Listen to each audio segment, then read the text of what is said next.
죄송합니다. 여기 꺼져 있었어요. 우선은 경영 쪽부터 말씀드릴 거고요. 네. 지금 요거 135회인데 경영 도메인은 딱히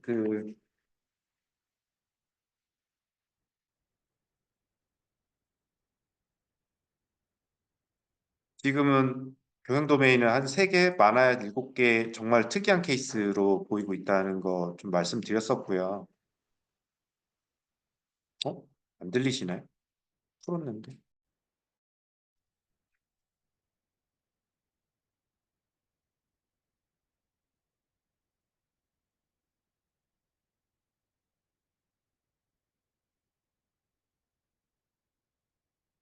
들리신다는데?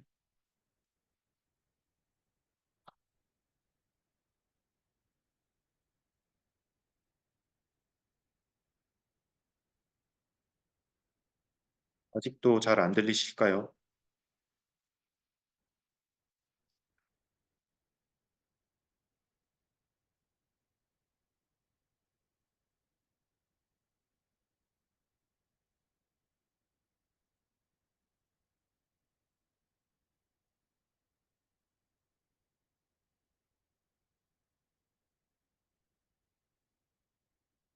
네. 천천히 진행하고 이게 계속 진행하고 있을게요. 경영 도메인이라서 간단히 보는 정도라서 요거는 이런 식으로 지금 네, 문제들하고 이런 거 있었고 최근 나온 문제들만 좀 볼게요. 132에서부터 좀 볼게요. 132에서부터 나왔던 게 이제 3만 1000에 대한 거, 14,000에 대한 거, 뭐 리터러시, ISMP, ISP 이런 게 나왔고요. 잠시만요.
네, 이어서 좀 할게요. 네, 죄송합니다. 늦어졌습니다.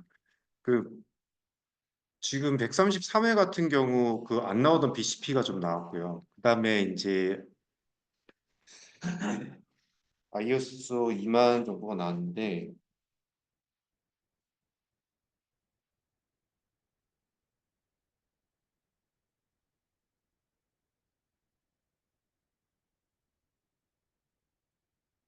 그 얘네들 특징이 뭐냐면 어쩌다 한 번 나왔어요. BCP도 어쩌다 한 번 나왔고 ITSM도 어쩌다 한 번 나왔고 대신 경영학 분석은 최근에 한 번 나온 적 있어요. MEC 문제라든가 그 문제가 나온 적 있었거든요. 그 문제가 좀 있었고 그다음에 이제 최근에 나왔던 거 이 탐삼솜 이 문제도 나왔고 그다음에 이제 IT 거버넌스 자주 나오는 거예요. 정말 자주 나와요. IT 거버넌스. 그다음에 ESG에 대한 게 이제 134회까지 좀 나왔었고요. ESG 계속 얘기가 됐고 그다음에 좀 얘기한 게 EA 쪽이 언제부턴가 조금씩 안 나오던 거지 오래됐는데 나왔고 그다음에 135회는 거의 안 나왔어요. 대신 응용 쪽에서 이제 지재권과 관련한 내용이 좀 나왔어요. 관리 쪽엔 지재권 문제가 안 나온 걸로 알고 있거든요. 최근에. 그 정도로 좀 말씀을 드리고 요걸 다시 볼게요.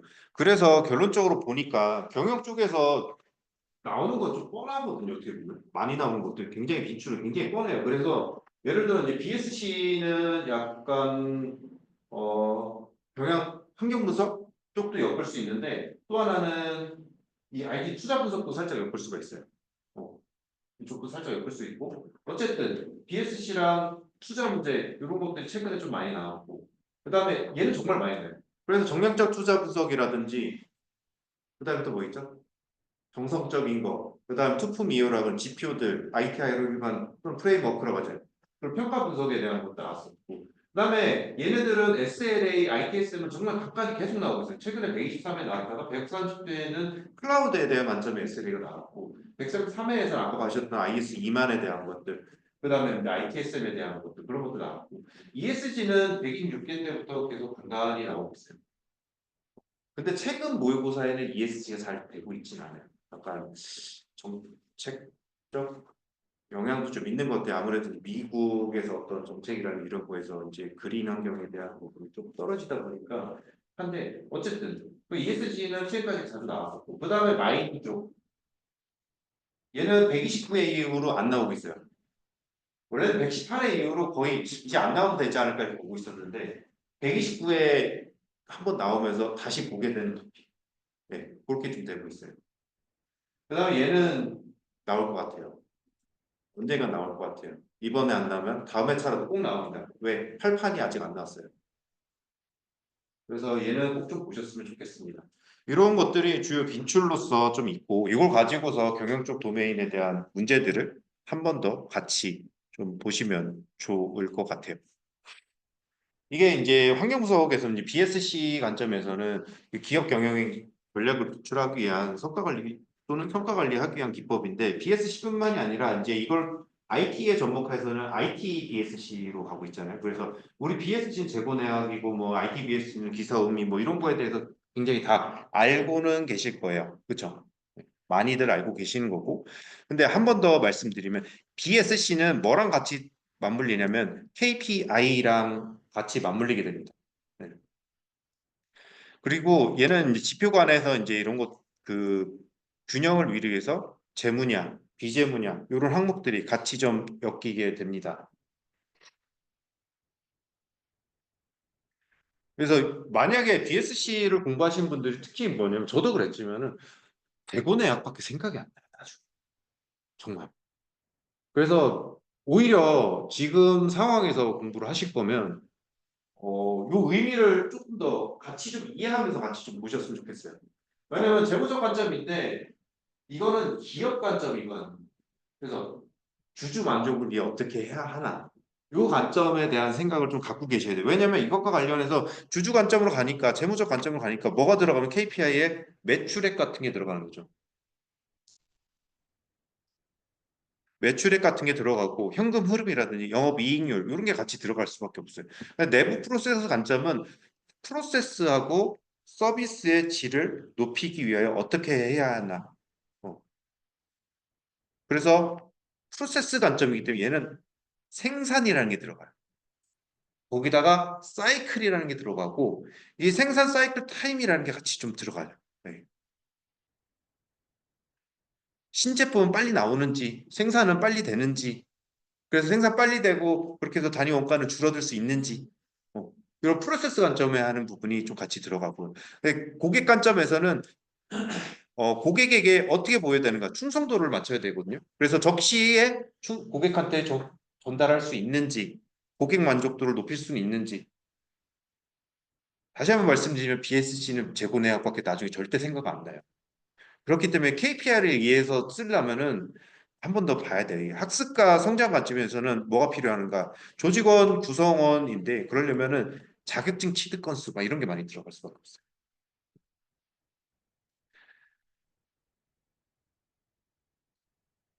그래서 이제 우리가 기업의 전략을 다시 한번 보면 성과를 관리하기 위한 거예요. 뭐냐면 경영에 대한 성과 관리를 하려고 하는 거예요. 그러기 위해서는 경영 성과가 얼마 정도 잘 되고 있는지 하기 위해서 우리 뭐가 있어요? KPI가 있잖아요. 그래서 KPI가 몇 프로에 따라서 저희 회사가 네, 가끔 어떤 회사에서는 이걸 가지고선 인센티브가 몇 프로가 되냐 왔다 가냐 막 이런 것도 나올 수 있죠. 그렇죠? 그 성과 관리하는 거가 BSC가 되는 거고 여기다 플러스 이제 IT BSC 같은 경우는 IT가 기업에 얼마나 공헌을 했는가 기업 공헌도를 보는 거예요. IT 측면에서 이거는 말 그대로 이제 기업 자체 측면이라면 얘는 IT 측면에서 그래서 IT 측면에서 기업에 대한 공헌도 우리가 IT 투자를 했는데 이거 기업에 얼마나 공헌하고 있는지 우리가 IT인데 IT를 해서 사용자한테 어떤 효과를 주고 있는지, 운영 프로세스에 어떤 단축이나 효율성은 왔는지, 미래지향적 관점으로 어떤 우리가 시도를 하고 있는지, 신기술 도입하려고 노력을 하고 있는지, 이런 것들이 같이 들어가는 게 이제 IT BSC가 되는 거죠. 그래서 주로 이제 얘기를 하자면 BSC는 약간 비즈니스 관점, 얘는 비즈니스를 지원하는 IT 관점에서의 그 성과 여부, 를 평가하기 위한 그런 관리 기법을 보시면 됩니다.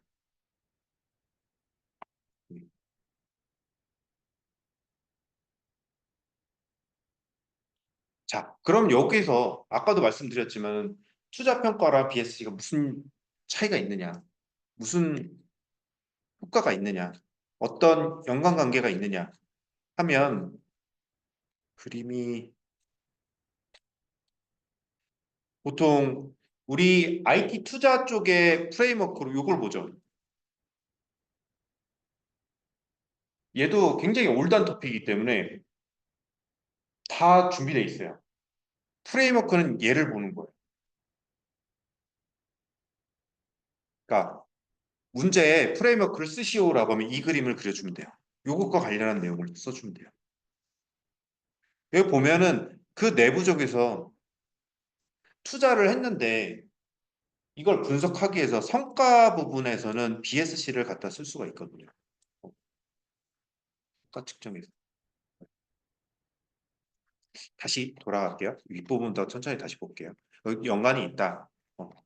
그렇게만 간단히 좀 보시고. 이 투자를 평가하기 위해서는 이 조직의 비전과 목표 같은 게 나오거든요. 비전과 목표에 맞춰서 우리가 정말 잘 투자하고 있는지를 평가하는데 평가 방법은 우리 두 개죠. 재무적이냐 비재무적이냐. 그래 정량이나 정성이나 바뀌는 거고 그래서 평가를 하는데 어떻게 평가해요? 그 성과에 대해서 우리 BSC 관점으로 해서 평가를 할 수 있게 됩니다. 그러려면은 이 BSC를 도출하면 지금 네 가지 관점으로 도출하게 되면 이걸 가지고 맵을 그릴 수 있어요. 맵을 그릴 수가 있어요. 그래서 학습관 우리의 이제 비전과 목표가 있는데 그 목표를 맞추기 위해서 생산성을 향상시키고 목표 시장 성장률 주주가치 증대를 하려고 하기 위해서는 그 하위에 고객 관점이나 이런 것들이 필요하고 그다음에 내부 프로세스 관점은 운영효율성 고객 관리 제품 혁신에서 각각의 연관관계를 화살표로 그려서 그 가치를 제공할 수 있는 것들을 이렇게 그림을 그릴 수가 있는데 이걸 전략 스트레치 맵이라고 하고 있어요. BSC 기반에. 요 문제가 아마 120회 때 한 번 나왔었어요. 이 연관이 있는.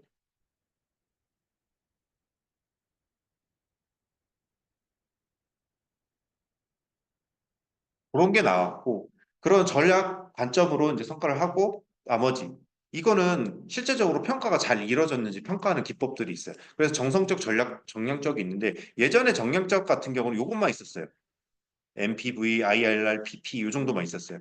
그래서 현재 흐름 내가 투자는 얼마인데 사업 전체 기간 동안 사업 전체 기간 동안 현금 흐름이 얼마나 되는지, 얘 할인율 얼마나 되는지 이런 거에 대해서 MPV고 얘가 영어로 만드는 이 레이트 할인율 그런 것들, PP 이런 것들을 가장 기본으로 했었는데 그 다음에 최근에 더 나오는 것들 이런 것들이 있어요. EVA, TCO, EVS, TI, TVO 기존에는 요 네 개 있어요. ROI, MPV, IRR, PP 요 네 개였어요. 무조건 외우는 게 이거였는데 최근에는 요거 더 추가됐어요. 실제 IT 환경에서 IT 대비 투자 평가를 하기 위해서는 실제 정보화로 있는 총합, 그 다음에 투입된 자본. 그래서 내가 얼마 투자했는데, 내가 10만 원 투자했는데 100만 원을 벌었어. 어, 10만 원 투자했는데 100만 원을 투자했어. 그럼 나는 얼마나 이득일까? 가치 기반으로 평가하는. 투자를 잘했어. 정책적으로 얼마나 잘했어. 라는 걸 시작으로 EVA라는 TCO 같은 게 예전에 있었죠. 그래서 실제 IT에 대한 투자 직접 비용, 예를 들어 서버를 넣었어. 간접 비용, 사람을 몇 명 투입했어.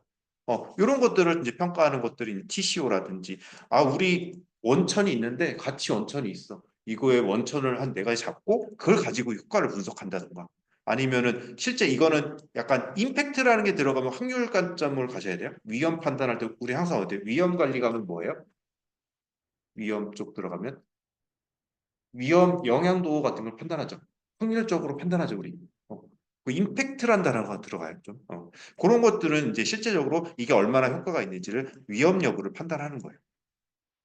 이런 것들이 최근에 정량적인 부분에 많이 되고 있어요. 그래서 예전 그대로 ROI, NPV, 뭐 IRR, PP 이런 거 작성하셔도 되는데 혹시나 더 외우신다면 얘네들도 같이 좀 가져가셔도 좋을 것 같아요. 정성적인 거는 예전에 이거였어요. 두 개였어요. 근데 맨날 이제 그러는 거죠. 왜 정량적은 네 개이고 정성적은 두 개야? 더 쓸 거 없나? 이렇게 하다 이제 나오는 게 최근에 나오는 게 요 세 가지가 더 나왔어요. 요 세 가지. IO 같은 경우는 정보가 실제적으로 행동하는 부분, 관리 부분, 기술 부분, 각각의 역량을 평가하는데 정성적으로 평가하는, 정성적으로. 순위를 매길 수도 있죠.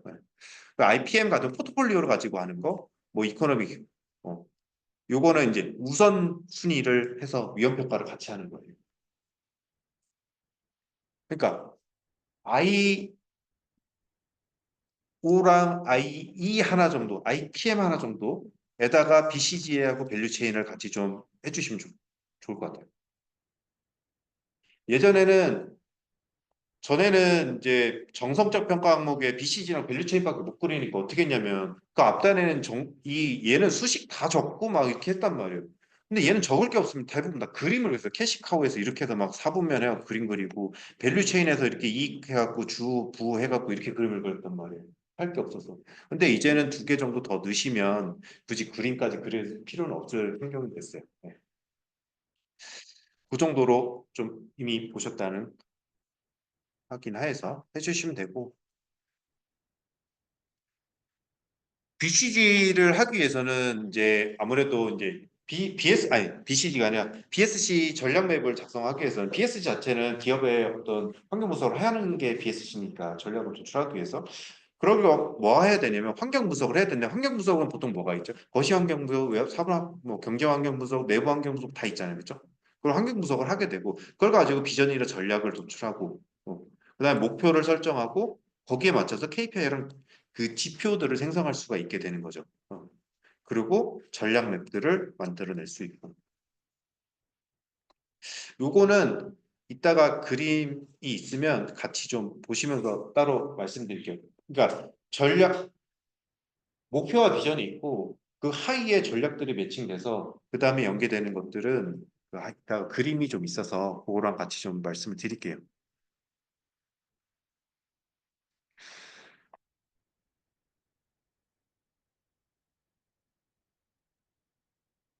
IT에 대한 ROI에 대한 투자 평가, 성과 평가 모델이 있는데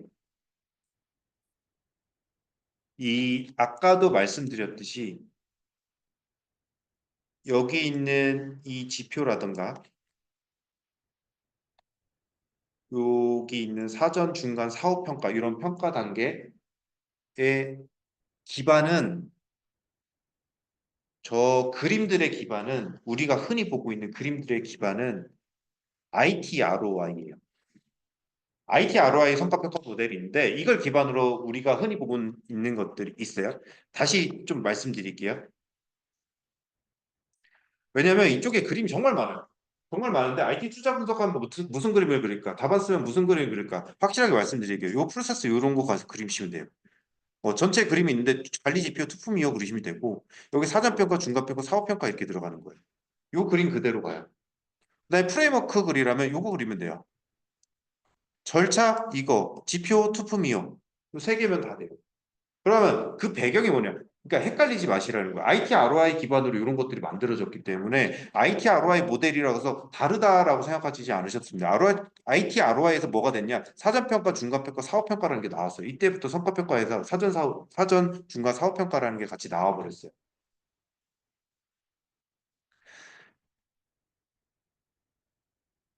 그것만 좀 알고 가시면 될 것 같아요. 그리고 나머지는 이것만 보시면 돼요. 프로세스, 프레임워크, 분석 방법론. 요것만 보시면 돼요. 그래서 IT 투자 분석이라는 건 IT가 기업의 목표에 얼마나 기여하고 있으면 경제적으로 얼마나 공헌하고 있는가를 보고 있는데 그런 쪽으로 IT 투자 분석했을 때 가장 문제점이 뭐냐면 중복 투자하고 있지는 않은지 너무 과대 투자하고 있는 효율 대비 과대 투자하고 있진 않은지 그런 것들이 같이 좀 매칭돼서 얘가 얼마나 잘 되고 있는지 성과 평가를 해야 되고 그걸 언제 하느냐 각각의 투자 프로세스가 있는데 즉 개발 프로세스 단계가 있지만은 중간중간에 계속 평가를 하겠다는 거예요. 그래서 이 실제 기획하고 나서는 사전 평가를 할 거고 실제 개발이 들어가요. 투자가 들어가서 그 실제 구축하고 뭐 하는 관점, 운영 관점에서도 이때 중간 평가를 하게 되는 거고 사업 평가를 하게 되는 거죠.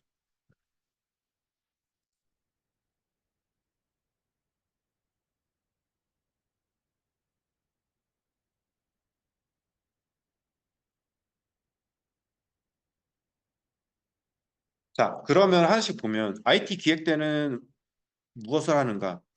그럼 IT 기획 때는 우선순위를 하겠죠. 뭐 먼저 투자할 거야? 뭐 먼저 투자할 거야라는 게 나오고 그거에 대해서 타당성 검토를 할 거예요. 네.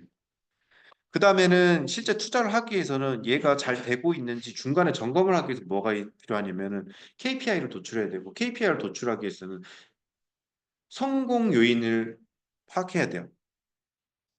CSF를 파악하고 그걸 가지고 KPI를 만들어야 돼요. 그리고 그걸 가지고 나중에 이제 지표를 판단할 수 있겠죠. 일단 실제 구축을 할 테고요. 네, 업무 성과 요 산출을 하게 됩니다. 투자 효과를 산출하게 되고요. 그러고 나서 실제 투자되었던 KP나 CSF를 좀 보완할 수도 있고요.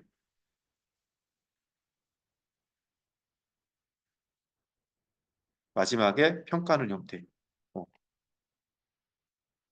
그러니까 우리가 이제 IT 시스템을 만들고 돈을 투자하는데 100만 원을 투자하는데 실제 이거를 언제부터 지표를 산출할 거냐.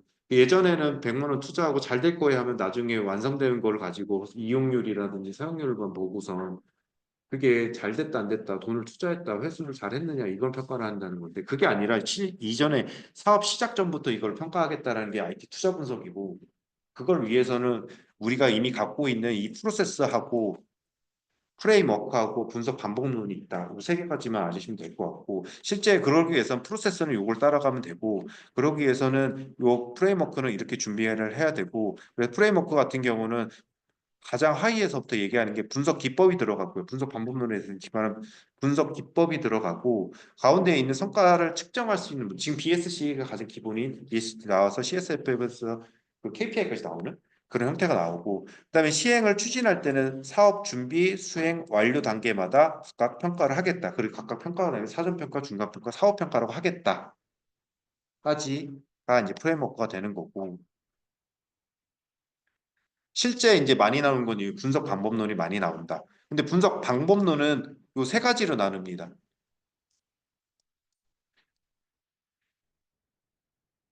얘는 비재무적 방법이고 분석 방법론하고 분석 기법은 달라요. 분석 방법론은 그 기법들을 이렇게 좀 나눠놨어요. 그 실물 옵션 가치라고 했는데 얘는 비재무적인 느낌이에요. 근데 비용 편익 구성은 재무적인 느낌이에요. 그러니까 얘는 돈으로 평가하는 거, 어떤 정량적인 걸로 평가하는 거, 얘는 정성적인 느낌이 들어요. 정성, 정량. 그 두 개를 합한 거를 다중 분석이래요. 두 개를 합해서 짬뽕을 쓰는 거. 실물 옵션 같은 경우는 블랙 셔츠 모형해서 뭐 옵션의 가치를 계속 변화시키는 거야. 어떤 변수가 있으면 그 변수를 계속 변화시키는 거고 이항 모형은 이거 아니면 이거 아니면 이거 해서 증가하는지 감소하는지 가치가 변하는 경우의 수를 좀 두 가지로 제한하는 거. 블랙첼시 모의에서 두 가지를 제안했다고 좀 보셔도 될 것 같고 몬테카를로란 전에도 다른 분들한테 말씀드렸죠. 몬테카를로라는 단어를 쓴 데 굉장히 많은데 그 단어만 떠올리면 무조건 시뮬레이션을 떠올리셔야 돼요. 얘는 모든 경로를 예측해서 산출해 보는 거예요.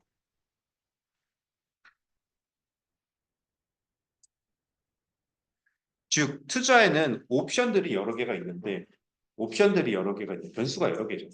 그 변수들을 가지고선 그 가치를 평가하기 때문에 얘는 모든 걸 몬테카를로처럼 시뮬레이션 돌려본다든지 아니면 두 가지 몇 가지 변수들만 많게 바꿔 예를 들어 기간을 늘려보고 아니면 투입 인력을 늘려보고 뭐 이런 것들을 변수들을 변화시켜가면서 그 투자의 결과를 평가를 해보는 것들이 이제 실제 실물 옵션 가치 평가 쪽에서 하는 것들이고 그다음 비용 편입 부서는 저희들이 좀 공부하셨던 걸 많이 보셨던 거예요. 예전부터 있었던 ROI라든지 투자 대비 하는 거 또는 회수 기간 언제쯤 회수할 수 있 내가 투자를 100억을 했는데 언제쯤 100억을 회수할 수 있을 것 같아? 라는 PP라든지 현재 가치 현재 뭐 내가 투자 대비 현재 가치 비율 세임 됐어?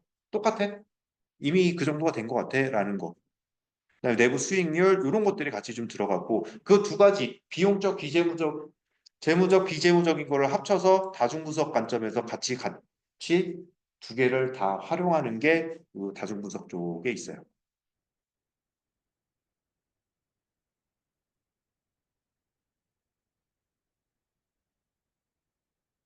그 다음에 나온 게 이제 SLA 쪽인데 어,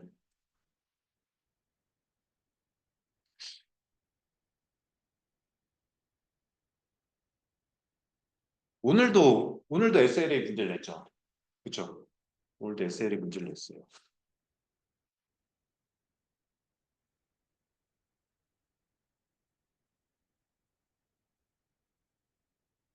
우선은 얘는 아웃소싱 같은 경우 두 가지로 나눌 수 있어요.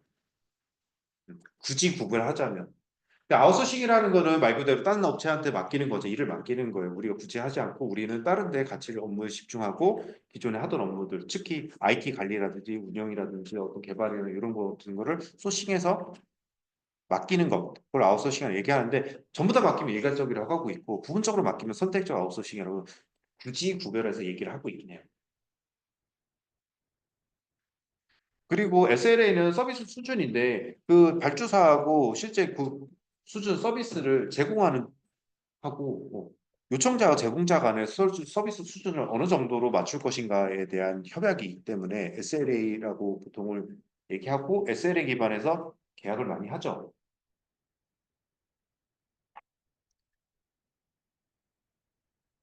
그래서 여기에서는 이 ITO에 대한 관리 조직이에요. 관리 매니지먼트 조직이. 그렇기 때문에 여기서는 실제 발주기관하고 SLA 협상을 하고요. 실제 운영하는 조직이 따로 있으면 운영 조직에다 그 중간에 따로 OLA 협약을 따로 할 수도 있죠. 네. 그래서 이거는 정말 우리 가장 기본적인 그림이잖아요. ITSM 공부할 때 가장 기본적으로 봤었던 거, SLA 할 때 봤던 그런 그림들인데 요거가 문제가 나왔었던 거예요. 이때. 이게 아마 123회인가 그럴 거예요.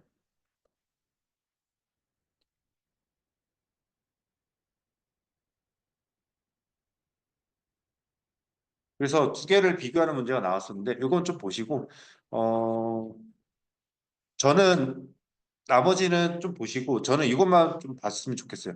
그러니까 서비스 수준인데 여기에 주체가 나왔으면 좋겠어요. 아까 오늘도 이제 채점을 했지만은 SLA 하면은 서비스 수준을 서로 협약하는 거 약정서예요.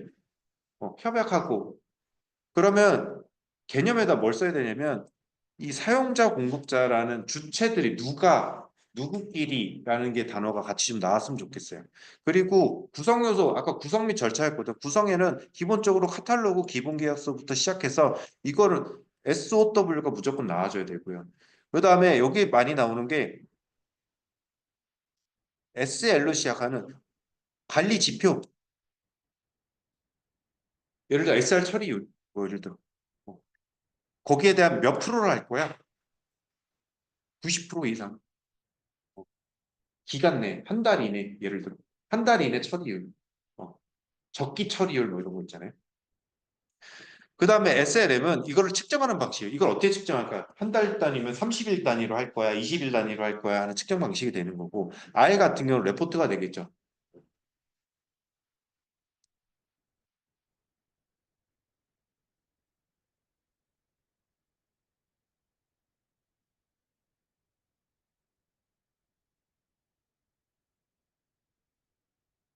이게 예를 들면 SR 적기 처리율을 좀 볼게요. SR 적기 처리율 볼게요. 지금 고객사하고 서비스 수준 계약을 하려고 내년도 서비스 수준 계약을 하려고 해요. 보통 참조할 때는 어떻게 하냐면 현재 연도, 작년도에 대한 서비스 처리 결과라는 거 이런 것도 분석을 하고 그다음에 우리는 그 VOC를 좀 받아요. 예를 들어 예전에는 예전 서비스 레벨 수준에서는 적기 처리율의 단계가 전체 건수 대비 적기 처리율 한 SL 건수였는데 그러다 보니까 전체가 한 달짜리도 있고 두 달짜리도 있고 세 달짜리도 있고 나는 SR 빨리 처리해달라고 요청을 했는데 세 달 뒤에 처리되고 이런 것도 적기 처리를 봐야 되느냐 그런 요청들이 왔었어요. 그러면은 그럴 때는 제한을 좀 걸 수가 있어요. 이거는 무조건 한 달 협약서에 적는 거죠. 이건 한 달 내에 처리한다. 그것만 SR에 처리가 됐다고 얘기를 할 거야. 아니면 한 달 반까지. 어. 아니면 서비스를 실제 담당하는 접수하는 시점부터 하는 어떤 일정에 대한 조건이라든지 이런 조건들을 딱 해서 실제 서비스 이렇게 서비스 변경에 대한 요청이 왔을 때 언제부터 언제까지를 실제 적기 처리를 볼 것인가라는 것들을 하게 됩니다.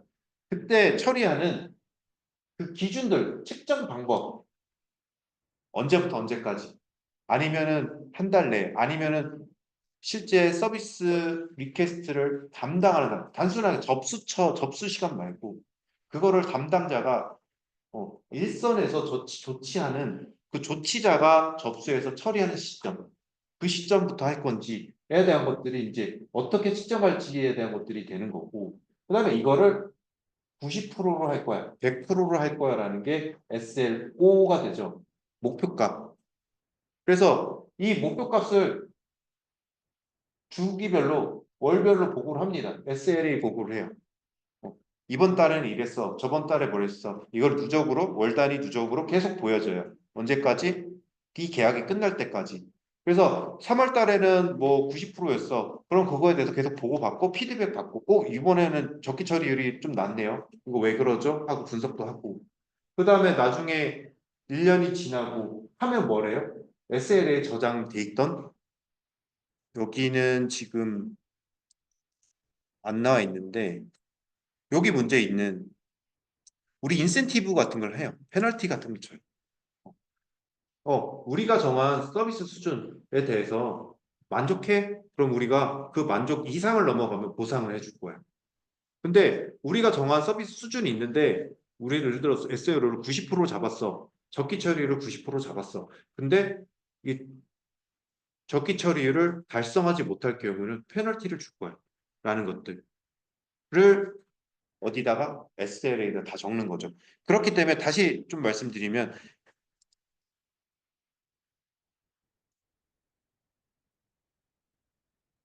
여기에는 기본 계약서, 카탈로그, 이거에 대한 업무 상세, 그다음에 지표, 목표, 지표 측정 방법, 그다음에 월간 보고 방법, 거기다 아까 봤던 뭐 보상 방법, 어, 요거까지가 다 들어가죠 구성 요소에는.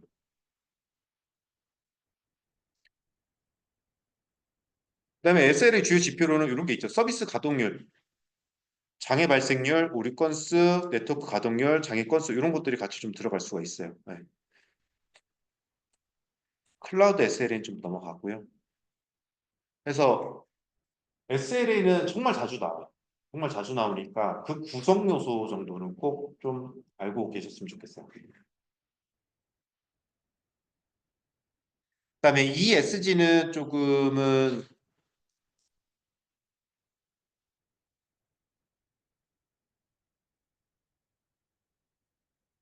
예전에 이제 사회적 책임, 소셜에 대한 부분도 같이 해서 CSR이라든가 이런 부분도 같이 좀 얘기했는데 기업이 그 가치를 조금 순화해서 얘기하면 니네 돈 벌었는데 우리한테 뭐 이득 없어 이 느낌이거든요. 사회에 환원할 수 있는 어떤 그런 것도 없어? 라고 해서 우리 가끔 기부를 한다. 일부러 CSR이나 뭐 이런 것처럼 기부를 한다든지 아니면 기부하는 형태에서 어느 정도의 이득을 얻는 형태로 간다든지 하는 형태로 기업들이 하고 있었는데 그거보다는 요 최근에는 그 이후로 최근에는 이 환경 부분까지 좀 언급되는 부분이 많이 생겼어요. 그래서 어, 전체를 다 아우르는 기업에 대한 어떤 그 비재무적 재무가 아니에요. 이 얘네들은 비재무예요. 비재무적 기업 평가 방법을 ESG라고 하고 있는 거죠. 비재무적 평가 방식을 얘기하는 거예요. 그래서 어느 부분을 어떻게 평가할래? 라고 나는데 세 가지가 되는 거죠. ESG 세 가지가 되는 거죠. 그렇죠? 그걸 하면 어떻게 되는데 결론은 왜 어떻게 되는데 기업 가치가 올라갈 거고 핵심 가치도 부각될 거고 마지막 지속 가능성. 기업의 지속 가능성도 만족할 수 있어. 가 ESG가 되는 거예요. 그래서 기존에 기업들이 있었는데 니네 기업들 맨날 돈만 벌고 사회에 환원하지는 않고 니네 기부 좀 해. 뭐 이렇게 얘기가 됐다가 그 다음에 나온 게 기부 다음에 나왔다는 게 니네 기부는 사회에 환원하더라도 어느 정도 이득을 가져가 얘기가 나왔다가 그 다음에 최근 나온 게 ESG에서 저거를 다 만족하면 기업 가치도 더 좋아져 나오는 형태로 가고 있어요. 그래서 그것들을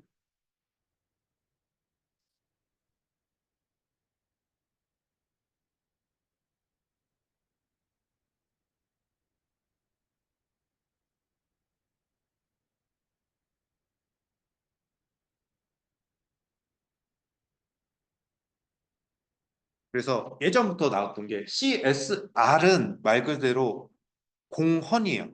공헌, 기부예요, 기부. CSV는 기업 활동을 하는데 어, 사회적 가치도 줘. 근데 수익도 얻어. 그 다음에는 이 비재무적인 요소까지 하는 기업 가치를 평가하는 지표로 가고 있어요. 온 거예요. 그러니까 흐름을 ESG 앞전의 흐름을 보려면 CSR, CSV, ESG로 보셨으면 좋겠어서 계속 얘기하는 거예요. 물론 CSR, CSV는 안 나와요. 안 나오는데 이해하실 때 같이 좀 보시면 좋을 것 같습니다. 그래서 ESG 같은 경우는 비재무적 요소고 환경, 사회, 지배 구조까지 좀 고려해야 된다. 그걸 투명 경영을 하기 위해서. 그래서 우리 KESG 가이드라인도 있고 우리 딴 데도 외국에서 많은 지표들을 평가하는 방법들이 있죠. 근데 KESG 기준으로서는 환경, 사회, 지배 구조에서 환경적으로 환경 경영, 에너지, 폐기물, 사회 쪽에서는 인권, 정보 보호 쪽이 이제 들어가죠. 네, 지배구조 관점에서는 뭐가 들어요? 윤리 경영, 감사, 실제 이 사회들이 잘하고 있는지, 주주들이 잘하고 있는지, 이 지배구조가 잘 되고 있는지에 대한 부분을 하고 있는데, 딴 데 없는 KESG만에 추가되는 게 이 정보 공시가 들어가요. 정보 공시. 우리 정보 공시 제도가 있죠. 그걸 하면 ESG 이 항목을 만족한다 하면서 막 그런 얘기가 같이 있는데 그래서 KESG는 정보 공시까지 들어가는 형태로 들어가시면 되고요. 그래서 IT 기술의 역할인데 요거 같은 경우는 어떻게 해야 되면 환경이면 환경 측면과 IT 정면의 IT인데 그래서 이걸 쓰실 때 어떻게 쓰시면 온실가스 쓰고 그냥 여기서 여기는 예를 들어 5G 아니면은 온실가스 배출인데 5G 아니면은 뭐 클라우드 이렇게 적는 게 아니라 어떤 시스템 관점을 적어 주셔야 돼요. 이걸 만약 쓰실 때는. 그래서 탄소 배출 감시 시스템 이런 식으로 적고 여기에는 클라우드 뭐 온실가스 시스템 클라우드 전환 뭐 이런 식으로 같이 좀 쓰셔야 돼요. 시스템 관점으로 적어 주셔야 돼요. 그러니까 예를 들어 이런 문제가 나오면 어떤 특징이 있냐면 대부분들이 생각나는 게 없으니까 여기는 구분하러 가요. 그래서 ESG스러운 거 막 써요. 환경, 재생, 에너지 막 이렇게 가요. 그 다음에 여기 기술 요소 쓰라니까 기술 요소 막 쓰는 거예요. 뭐 네트워크 있는 거 막 갖다 쓰고 뭐 우리 우리가 알고 있는 요소들 다 써요. 클라우드니 블록체인 다 써요. 근데 그렇게 쓰면 점수를 안 받을 거라는 거예요. 그렇게 쓰지 마시고 여기는 이런 요소가 있으면 요거에 대한 시스템을 적고 그 시스템 하에 기술 요소를 적으시라고. 이런 문제를 보셨을 때는 잘 보시면 얘는 ESG 경영이라는 거 플러스 IT예요. 그러면 ESG 경영 플러스 IT니까 여기는 ESG가 나오고 여기는 IT가 나오는 거. 그러면 기술 요소가 하위 기술 요소 다이렉트 붙으면 안 붙어요. 그렇기 때문에 여기는 시스템스러운 느낌이 나와야 돼요. 진짜 기술스러운 게 나와야지. 하이 말, 할무지 이런 기술 말고 감시 기술, 탄소 감지 기술 이런 느낌의 기술 요소가 나와주고 그다음에 하이 기술 요소가 나와줘야 돼. 이런 문제들은.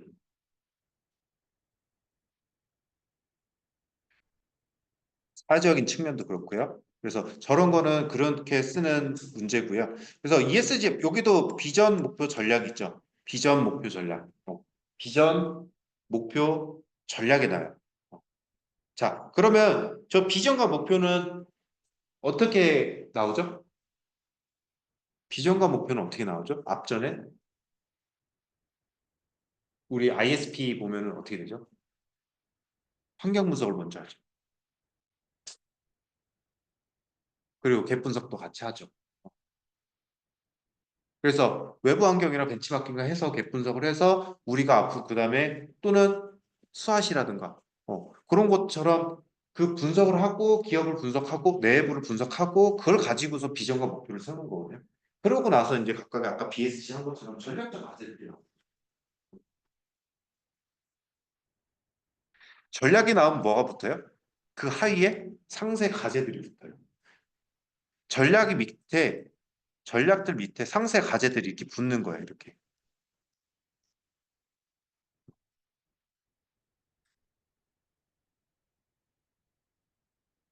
요 과제들은 어떻게 해야 돼요? 뭐가 나와야 돼요? 아까 봤던 CSF랑 KPI 같은 것들이 있어야 돼요. 어. 왜? 과제니까. 그 과제까지 나왔어. ISP를 해서 여기까지 과제까지 나왔어. 대충 대략적인 과제까지 나왔어. 요구까지 마칭하고 나왔어. 그 다음 뭐예요? 우리 ISMP를 하죠. 요구를 상세화 시켜요. 그 다음 뭐예요? ISMP 딱 하고 RFP가 딱 나왔잖아요. 그 다음 뭐예요? 얘를 구축하고 들어가죠. 사업자 선정해서. 제가 말씀드리고 싶은 전략이라는 단어, 전략을 어떻게 들을 수 있냐? 먼저 우리 환경부서 우리 그 전략 도체 기법들 많이 배웠어요. 이미 뭐가 있었죠? 저기 생각해 보니까 세븐에스, 포시, 외부 환경, 내부 환경 분석해서 우리 수학에서 전략 도출하는 그런 환경부서 있었는데 이 전략을 도출하기 위해서는 먼저 분석이 들어가야 돼요. 그러니까 전략에 대해서 이거 내용이 아니라 전략에 대해서 어떻게 쓸 것인가인데 그 관점을 갔을 때 전략이라서 전략 방안 다 써도 돼요. 상관없는데 그 전략 이전에 이거를 분석했더니 이렇게 나와. 라는 거 먼저 쓰는 사람도 있으면 그 사람은 눈에 띌 거라고. 근데 그렇게 쓰는 사람 없죠. 그냥 전략 쓰려고 머리를 써내고 있습니다. 근데 잘 생각하시면 ISP를 가장 그 절차를 기준으로 보시면 분석을 하고 비전과 목표를 세운 다음에 우리 ISP 뭐예요? 한형 B 전략 그 투비 모델을 계획하잖아요. 그렇죠? 거기에서 비전과 목표를 세운다는 거예요. 그래서 전략 나오고 그다음에 전략 방향, 신과제, ISMP, 진입 이런 형태로 가야 돼요. 그래서 앞전에 분석 들어가면 좋고 안 나와도 좋고 다만 비전 목표에서 전략 방향 과제가 들어오고 여기에는 CSF, KPI가 달려야 돼요. 그게 전략의 모습이에요.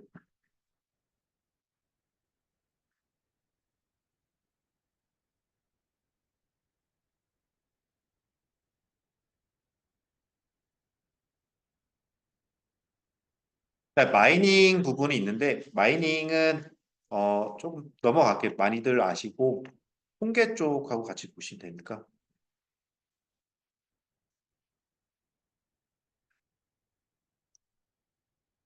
요건 다 알고 계시죠?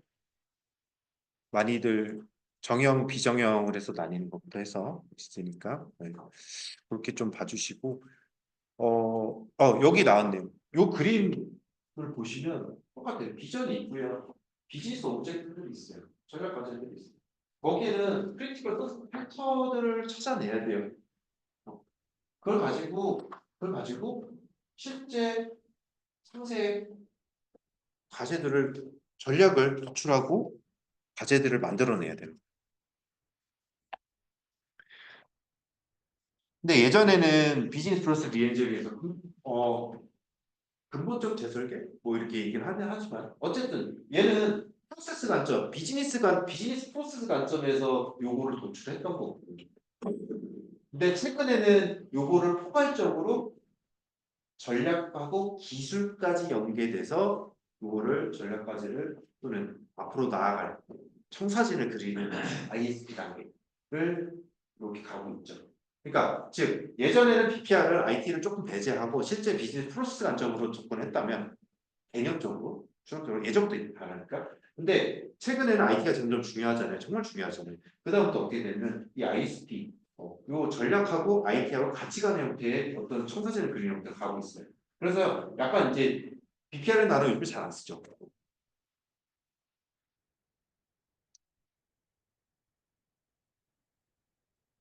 그래서 ISP 같은 경우는 중량기 마스터 플랜에 대한 그 전략을 청사진을 그리려고 하는 거고 BPR 같은 경우는 근본적 재설계를 고려하는 거예요. 급지적인 재설계를 고려하는 거죠. 네. 그런 관점이 있었고 그래서 ISP 단계, BPR 단계에 있는데 요거는 이제 전반적으로 보시면 될 것 같고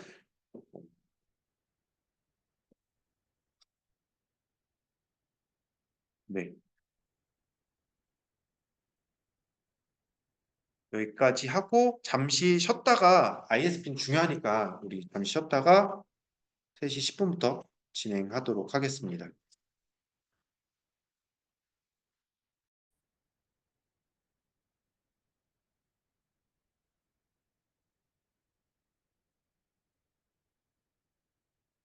쪽 마지막 남은 거 ISP를 아까도 말씀드렸지만 130회 이후로 아직 안 나왔어요. 정말 빈출인데 그 다음에 최근에 작년 5월 8판이 나왔어요. 그래서 작년 5월부터 나오겠지 했는데 한 번도 안 나왔거든요.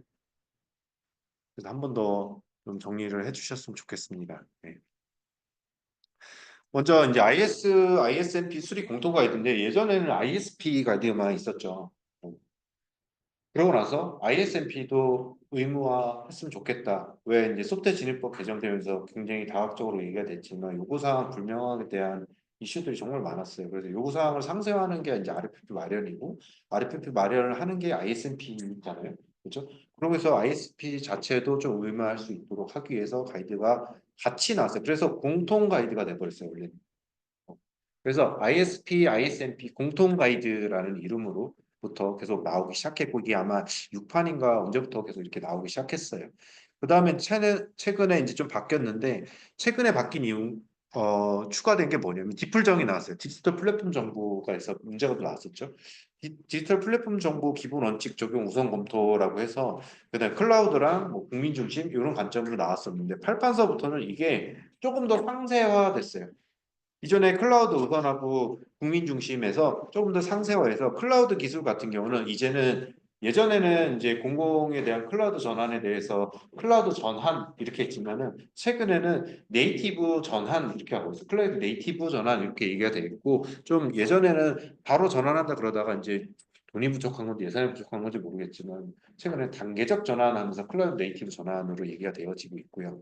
그래서 지금 8판서부터 어떤 얘기가 나오냐면 클라우드 쪽은 클라우드 네이티브 도입 검토 추가 이 부분이 지금 검토 항목에 추가됐고 두 번째는 국민 중심이었는데 조금 더 추가돼서 상세화돼서 UI UX 구성 방안 이렇게 좀 나왔어요. 조금 더 상세화됐죠. 그 다음에 기존에는 추진단이 따로 없었는데 이거 수립할 수 있는 추진단위를 운영해야 된다라는 권고사항을 추가됐고 그 다음에 기능 점수에 대한 사례를 조금 더 추가했어요. 그래서 칠판 대비 바뀐 거 3개. 디플정 상세화, 두 번째 추진단, 세 번째 기능 점수 사례. 요 세 가지가 더 반영이 됐어요. 그래서 8판이 나왔는데 그리고 요 앞에 이제 필요성 부분인데 요거는 타 해설지들이 있을 거 이전 해설지들이 있으면 ISP 관련한 것들이 있으면 많이 좀 참조해서 하셔서 기존에 있었던 문제점을 조금 더 한 번 더 보세요. 여기 있는 거로 다 만족은 안 되니까. 그래서 제일 크게 제일 많이 얘기하는 게 뭐냐면 사업 부실화예요. 그 형식적 수립, 그다음에 예산 낭비, 그 재무적인 거, 사업적인 거, 그리고 절차적인 거, 이렇게 좀 얘기가 되어지고 있고, 하지만 요거 외에도 정말 많은 것들이 들어갈 수가 있어요.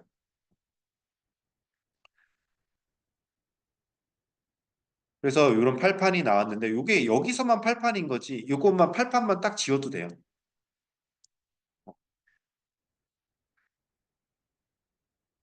요게 기본 템플릿이에요. 보통 ISP나 ISP 답안 쓸 때. 그게 갖고 기대효과 같은 경우는 당연히 이제 투자관리 효율화도 예산평균 내시라 뭐 계획단계 내시라 이렇게 했는데 전체적으로 보면은 이제 ISP, 좀 ISMP 자체를 조금 더 상세화하고 사업관리 영역을 좀 더 강화시키기 위해서 이렇게 얘기를 하고 있습니다. 그래서 그 다음에 요거 검토에 대한 주요 내용인데요. 요거는 뭐냐면 예전에는 그 6판 디플적 나오기 전까지는 제가 어떻게 했냐면 사실중 필시 아니 사실규 필시 중 이렇게 였었어요. 음. 사업의 타당성 검토를 해야 되는데 이 ISP나 ISP에 대해서 검토를 해야 되는데 어떻게 하냐면 사업의 타당성이 만족시키는지, 너 이거 사업할 만한 거야? 타당한 이유가 있어? 너 이거 실현은 가능해? 규모는 적정해? 대가산정 규모는 적정해? 어, 라고 하는 항목이 있었다가 이제 뒷불정에 대한 기본 원칙이나 이런 게 클라우드 우선에 이런 게 나왔죠. 그래서 그거에 대한 부분도 법도 대상으로 들어갔어요. 그 다음에 사업의 타당성은 딱 여기까지 필시중까지는 외워주셨으면 좋겠어요. 현재 필요해? 그다음에 당장 해야 되는 이유가 있어? 중복되지는 않아? 그래서 다시 조금 줄여보면 부음으로 따지면 사실기 필시 중에 디플정만 들어갑니다. 검토 항목으로는 보통은 ISP 문제가 어떻게 나오냐면 ISP나 ICP 문제가 뭐냐면 계정 배경이라든지 두 번째는 절차 이런 것만 대부분 물어보거든요. 근데 이제 검토 항목을 따로 물어본다면 요거까지 좀 챙겨주시면 좋을 것 같아요. ISP 수립 방법은 우리가 굉장히 많이들 외우시는 거고 한형 B, 2, 2 이렇게 돼 있죠. 한형 B2E. 네, 한형 B2E. ISP, MP는 RFP를 상세화하는 거고, 그거는 참이라고 해서 저는 참방업, 참방업 92라고 했어요. 네. 자, 두 문 땄습니다, 이제. 한영 B2E 참방업 92 이렇게 외웠고요. 간단히 좀 보시면 우리가 아까도 말씀드렸지만 전략과 비전을 만들기 위해서는 아니, 비전과 목표를 세우기 위해서는 제일 먼저 뭐부터 하냐면 환경 분석부터 시작합니다. 그래서 경영 환경을 분석을 해요. 경영 환경 분석을 합니다. 경영 환경을 분석할 때는 외부 환경 요인, 그다음에 그다음에 그다음에 법령 제도 분석을 합니다. 법 제도를 분석해요. 법 제도. 어, 현재 우리한테 걸리는 법 제도는 뭔지 분석을 해요. 그다음에 IT 기술이 어떻게 변화하고 있는지. 그래서 세 가지를 분석해요. 환경, 경영 환경, 법, 기술. 자, 하고선 뭐가 붙어요? 산출물이 붙어요. 다 뭐예요? 분석서만 붙이면 돼요. 경영 환경이기 때문에. 이렇게 환경에 대한 분석이 끝나면 현재 기업이 갖고 있는 현황을 분석합니다. 현황을 분석해요. 첫 번째는 우리가 기본적으로 생각해도 업무적인 측면에서 업무적인 측면에서 업무적인 측면에서 업무 체계는 어떻게 되고 프로세스는 어떻게 되고 있고 어떤 활동을 하고 있는지 등 업무 자체에 대한 현황을 분석하고 얘도 뒤에 뭐 붙냐면 분석서가 붙어요. 분석서.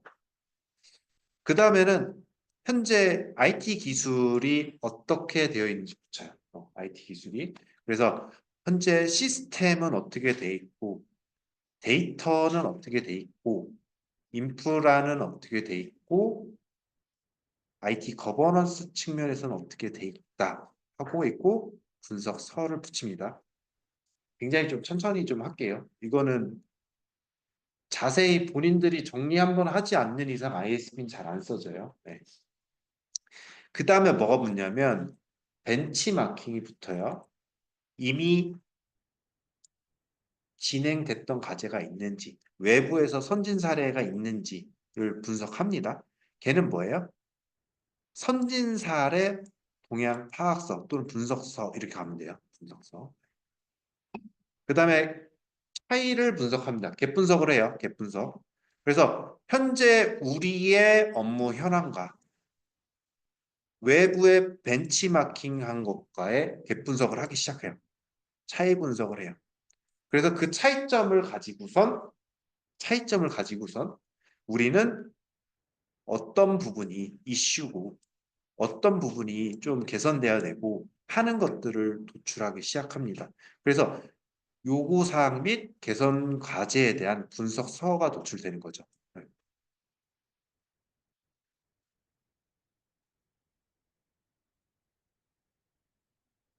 즉 환경 분석했고 우리 기업은 어떻고 선진사는 이렇게 하더라. 그래서 우리는 이런 부분이 좀 차이가 나더라를 가지고 뭘 만드냐면 비전과 목표를 세웁니다.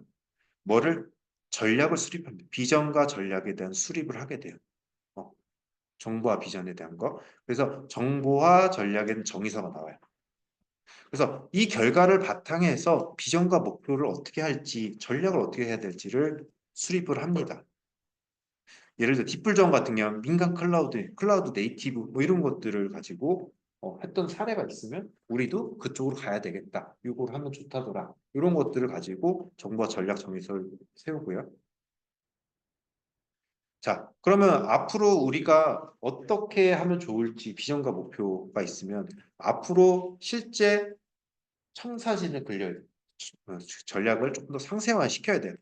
그러면 개선 과제들이 뭐가 좀 있을까를 해야 되는데 그래서 투비 모델, 투비 모델에 대한 목표 모델, 투비에는 이렇게 변해야 돼를 상세화하기 시작하는데 그때 이 과제에 대한 상세 개요 부분이에요. 과제.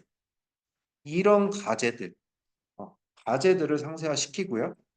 그 다음에 실제 이제 하이로 내려가요. 업무 프로세스 측면, 업무 측면, 업무. 그다음에 시스템 구조 측면, 데이터 측면, 그다음에 보안 측면. 이렇게 들어가요. 어, 이걸 일부러 천천히 하는데 얘는 업무, 시스템, 데이터, 보안 이렇게 있죠. 요 위에 애들 보면 업무, 데이터, 뭐 시스템, 뭐 보안은 없어요. 좀 같이 간다는 걸 좀 말씀드리고 싶은 거예요. 외울 때. 같이 간다는 걸 말씀드리고 싶은 거예요. 나눠서.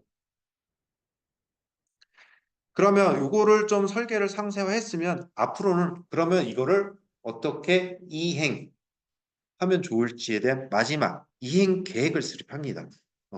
그래서 통합 이행 계획서를 수립하고요. 수립서를 내고 이때 뭐가 들어가냐면 총 구축비를 산출하게 돼요. 그다음에 효과를 분석하게 돼요. 여기서 이제 구축비, 기능 산정, FP 이런 개발비, 대가 산정 이런 부분들이 같이 좀 연관해서 보셔도 좋아요.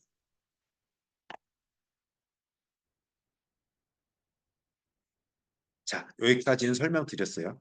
자, 그럼 답안을 쓸 때 어떻게 하면 좋을까? 분량이 적다. 분량이 적다.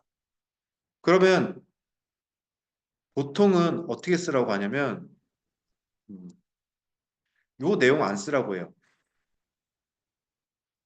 단계, 활동, 산출물 쓰라고 그래요. 물론 그러면 얘는 어떻게 하느냐? 활동만 알고 있으면 얘네들은 여기까지는 다 분석서만 붙이면 돼요. 얘네들만 보시면 돼요. 정의서, 정보화 전략 수립했으니까 정의서. 어. 여기서부터는 실제 투비 모델은 설계한다고 그러잖아요. 설계서만 붙이면 돼요. 그 다음에 이행계 수립서 이렇게. 조금은 이렇게 나눠서 보시고요. 이렇게 정리를 한번 해두셔야 나중에 쓰실 때 생각이 나실 거예요. 조금이라도 연관해서. 근데 ISP 같은 경우는 당연히 프로젝트를 실제 진행하려고 하는 거니까 RFP를 마련하려고 하는 거니까 경영진은 누가 할지, 조직 수는 어떻게 할지, 그다음에 그거에 대한 계획서를 만들게 되고요. 계획서를 만들게 되고 조직 구성에 대한. 그다음에 얘도 벤치마킹 분석합니다. 실제 이제 과제를 진행할 거예요. 세부 과제들을 진행할 건데 거기에 대한 벤치마킹 분석서, 그러니까 앞으로의 방향 범위 뭐 이런 것들을 하게 되고요. 얘도 똑같아요. 업무, 얘도 기술, 정보 기술 요건 뭐 이렇게 해서 검토하죠. 네. 같이 좀 보셨습니다. 그다음에는 얘는 이제 구조를 들어갑니다. 이제 얘는 아키텍처가 들어가. 실제 개발을 해서 구축을 하게 되기 때문에 아키텍처가 좀 들어가요. 그래서 아키텍처 부분이 좀 들어가고요. 그다음에 실제 얘는 이행 방안이 들어가요. ISMP에 대한 이행 방안. 네. 그러면서 결론은 RFP가 나오죠. RFP가 나오고 마지막에 업체를 선정할 수도 있죠. 네. 자, 이렇게 간단히 말씀드렸고요.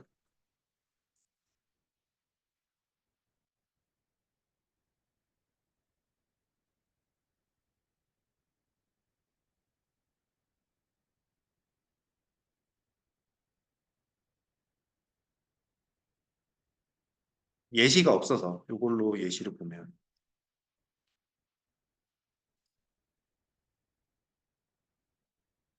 ISP의 비전을 수립하기 전에 하는 게 뭐죠? 환경 분석하고 현황 분석이잖아요. 그렇죠?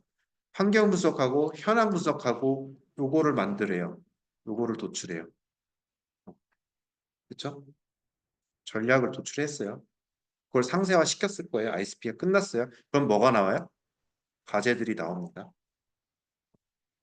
그러면 이 과제들 중에 타당성, 아까 사업에 대한 실규 할 때는 이제 사업에 대한 타당성, 실현 가능성, 규모의 적정성, 그다음에 필시 중, 뭐, 필요성, 시급성 이런 것들 보죠. 그걸 가지고 과제들 중에 이제 도출합니다. 뭐 먼저 할지를 정해요. 그러면 ISMP를 실행하게 되는 거예요. 이거 과제를 실제 구축하기 전에. ISMP를 실행하려면 우리 또 뭐예요? 참여자를 결정합니다. 참방어국이라고 했잖아요. 참여자를 결정합니다. 조직을 구성해야죠. 누가 진행할 거고 어떻게 할 건지를 결정하고 그다음에 방향성 앞으로 어떻게 할 건지 그러면서 거기도 뭐가 들어가요? 벤치마킹도 하고 실제 기술적으로 구현은 어떻게 돼 있는지 이런 거 볼 거예요. 그다음에 구조 요건 이제 아키텍처를 그린다고 했어요. 아키텍처는 어떻게 갈 거고 그다음에 실제 이행 계획에서 RFP가 마련되면 사업자를 짠 공고를 내고 공고를 내고 사업자를 받아서 거기에 대한 평가가 들어간 다음에 사업자 선정되면 그 사람이 짠 하고 이제 실제 구축이 들어가죠. 그 구축이 들어가면 여기에는 과제마다 뭐가 붙는다고 했죠? KPI 같은 게 붙는다고 했죠. TSF 같은 게 붙을 수 있어요. 그럼 여기에서 이 과제가 이 프로젝트 과제가 투자 대비 잘 됐는지 평가를 하지 않을까요? 그러려면 아까 우리 IT 투자 분석하고 같이 좀 여기다 매칭시켜도 좋을 것 같아요. 이 SDLC 단계들로 기획 단계에서 그다음에 사전 평가, 중간 평가, 사업 평가까지 같이 좀 연관시켜서 그림을 머릿속 그 그림을 가져가셨으면 좋겠습니다. 예.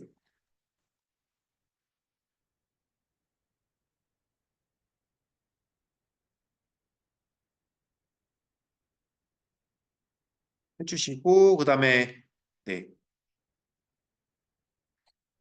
여기까지가 이제 경영 쪽에 좀 말씀이었습니다. 잠시 가는 중심에다가